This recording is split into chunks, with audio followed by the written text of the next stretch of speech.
আসসালামু আলাইকুম। Hello guys, আজকে আপনাদের বেগুন ভাজা আর ডিম ভাজা দিয়ে ভাত খাবো। আজকে সেগুলো দেখাবো, সঙ্গে থাকুন।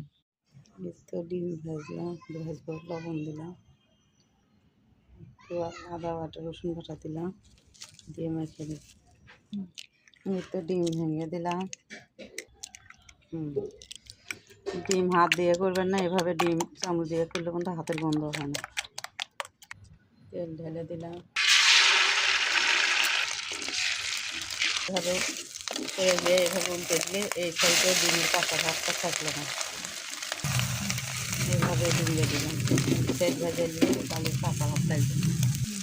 দেখো আমার ডিম ভাজা হয়ে গেল, একটু তুলে নিলাম, হয়ে গেল।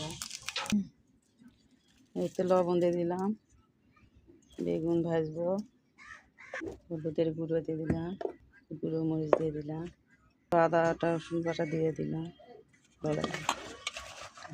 তো বেগুন ভাজার জন্য তেল দিয়ে দিলাম, এই যে বেগুন দিয়ে দিলাম। আজকে বেগুন ভাজা আর ডিম ভাজা দিয়ে ভাত। এই তো বেগুন ভাজি হয়ে গেছে, এই তো বেগুন ভাজি হয়ে গেছে, ডিম ভাজা হয়ে গেছে। কে কে বেগুন ভাজি আর ডিম ভাজা দিয়ে ভাত খেতে পছন্দ করেন অবশ্যই কমেন্ট করে জানাবেন। আর আমাকে অবশ্যই সাপোর্ট করবেন, লাইক কমেন্ট শেয়ার করবেন। তো ভালো থাকেন, সুস্থ থাকেন, আল্লাহ হাফেজ, আসসালামু আলাইকুম।